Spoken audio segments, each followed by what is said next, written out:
As a new teacher to hot fitness, one of the trickiest parts is figuring out how to manage the heated environment. And it really helps if you have some basic foundational understanding of the science behind heat and thermoregulation. I'm Sarah Curry, owner of Blaze Yoga and Pilates in Portsmouth, New Hampshire, and I've been working in the hot fitness field since 2003. It really helps when we start this conversation if we just take a second to consider where the whole concept of hot fitness came from. The original hot yoga method in the United States is known as the Bikram method. It came from Calcutta, India, where it's naturally hot and humid year-round. It's very normal in the monsoon season to have temps in the high 80s humidity and temperature, which makes for a very high heat index. When the yoga was taken from first India to Japan, in the wintertime, people were getting injured, they were uncomfortable in class, and they began bringing in space heaters. And because we realized what an effective tool it was to people's practice, and not just in keeping them safe, but in maximizing therapeutic benefit, those heaters came to the United States. But it's really important for us to remember as teachers of hot fitness that the original hot yoga was done at 85 degrees. So if we're getting temps above 85, we're doing good. We're helping people to heal. What we found over the years is that optimal temperature is 105 degrees and 40% humidity. Now, it really helps to understand what that means, the temperature and the humidity. So let's just start by breaking down relative humidity. When things are cold, the molecules inside them move more slowly. So if you can think about air molecules like a juggler's hands, if it's cold and the juggler is moving their hands very, very slowly, you might be able to toss 1 or 2 balls back and forth, 2 balls being 100% humidity, as much as that air could possibly hold without it dropping out. If you drop the temperature in that cold room, the water molecules will literally fall out of the air. That's how we get condensation and rain. At higher temperatures, the air molecules are moving more quickly, and that juggler can juggle a lot more balls. So at 90 degrees or 100 degrees, there's a significant difference in the literal amount of water molecules that are up in the air overhead. That relative humidity relative to the temperature of the room makes a really big impact on what's called the heat index, or the feels like temperature in class. And so it's important to remember that as we go past the 40% humidity point in the class, that we're going to have to make adjustments to where the temperature of the room is. We have heat in hot Pilates, hot fitness, and hot yoga on purpose to help people, not as a tool with which to hurt people. And there's been some misinformation in our community over the years, so sometimes people are set up in situations that are not optimal for health and healing for people. In the Colorado State University study that was done by Dr. Brian Tracy, what they found was that in an optimally heated environment, the person practicing's internal temperature only increased by like 1 to 1.5 degrees. Totally in the normal and safe range, completely safe for pregnancy and all that type of stuff. But it was enough of a hyperthermia that it allowed people to get the therapeutic benefits that come from that. That's the type of stuff like improving your happy hormones and defeating anxiety and depression. So we know that hitting those temps are really good for the body. Anything that goes too much beyond that gets to the realm of unsafe, and it's part of where hot fitness gets a bad name and a bad rap in the community. So if we understand that the higher the relative humidity, the more water is in the air, this is where we get to start to think about how does that affect the human body. So the human body generally cools because the air around your skin is cooler than your body temperature, right? 98 degrees. The temperature in my house right now is 77 degrees. So when the air touches my skin, and every time I expire air out of my mouth, my body is cooling. And so my thermoregulation system will kick on and create generating heat so I can maintain a comfortable temperature of 98 degrees. Well, once we get into the hot room, all that's lost, right? We're not doing a lot of respiratory cooling in the body. There's very little cooling because the air is hotter than your body temperature. So the body has to resort to its other techniques. And the first technique that it has is sweating. So your body produces sweat so that the sweat comes to the surface of your body and evaporates. The big transition that happens when liquid water turns into gas is it's going to take energy from your body. It takes a lot of energy to get a slow-moving liquid molecule to be a fast-moving gas molecule. And that's where the transition happens, literally pulling the heat from your body, and that's how your body cools. Now at 40% humidity, that happens pretty well because 40% of the juggler's hands are juggling balls. The juggler has the capacity to juggle a lot more balls. When the humidity gets above to 50% and higher, 60% is like feels out of control to the human body, what happens is there's so much water in the air that it's really difficult for that to evaporate. So what happens to the body is the sweat forms, it doesn't cool. So the body produces more sweat that drips off, which is why you feel like in a summer class you sweat more. You don't really necessarily sweat that much more, but it collects on your towel because it's not able to evaporate into the air. So in a heated environment where the humidity is high, there's only one mechanism that we have left to cool the body, and that's convection. Not confection, not like a candy, but convection. So air, circulation, movement. And as that air circulates more, it helps to facilitate the process of that sweat evaporating so your body has the capacity to cool. If it doesn't evaporate, your body literally can't cool down in class. Now, there's a misconception in the world, particularly in the Bikram yoga world, that the students need the fans because they're not mentally strong. And I'd love to debunk that right away.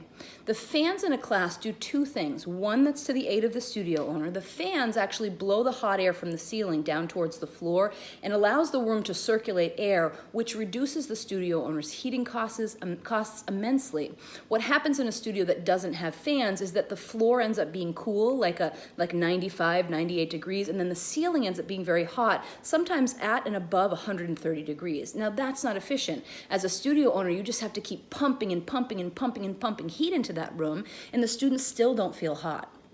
So if we put the fans on in that situation, it actually is better for the environment and reduces the studio owner's heating costs.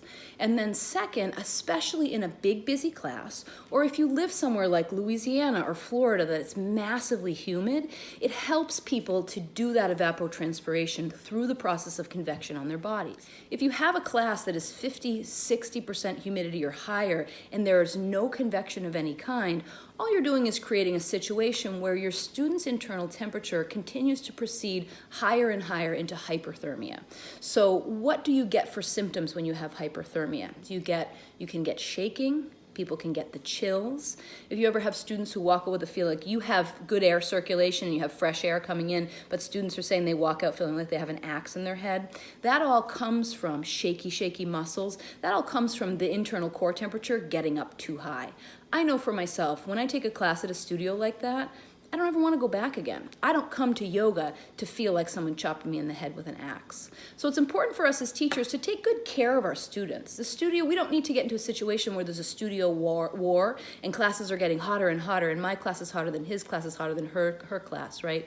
We're here to keep an eye on the heat so that we can maximize people's participation.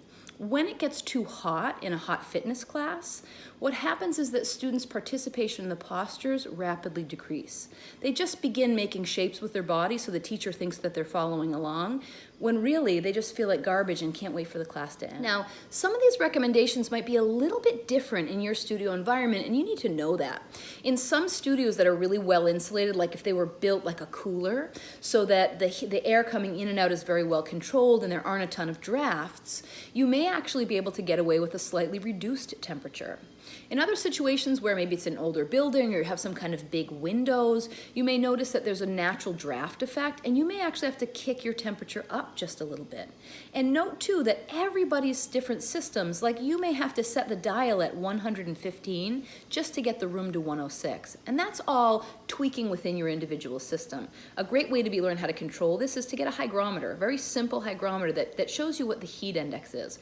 We're generally looking for a heat index somewhere around like 124 to 130. That's the combination of heat and humidity that gives us a heat index we're looking for in class. The other thing to keep in mind is that what's happening outside the studio actually affects what's happening inside the studio. If it's a really, really heavy, rainy day and the air intake that we're bringing in for fresh air is heavy and humid, the class is going to feel much more humid, and you may err towards the side of a heat index of like 125. And the converse goes, if it's a really cold, dry winter day and all the air you're bringing in is at like 10% relative humidity, then that's going to, once you get into the heated environment, be like a desert and suck all the humidity out of the air. So you've got to remember that those things are going to play into how you run it. But as long as you follow along that path and keep some good convection going for your students, In the beginning, as a new teacher, you may want to ask some veteran students in the class or other teachers, how does it feel? Because when you're teaching the class, it doesn't feel quite the same in your body. But if you practice and feel out your students and look around, a really great way to judge is to see, like, does anybody look like a lobster?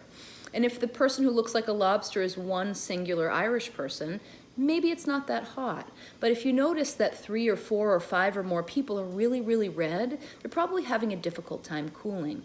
And the same goes for sitting down. If one person sits down, they're having a tough day.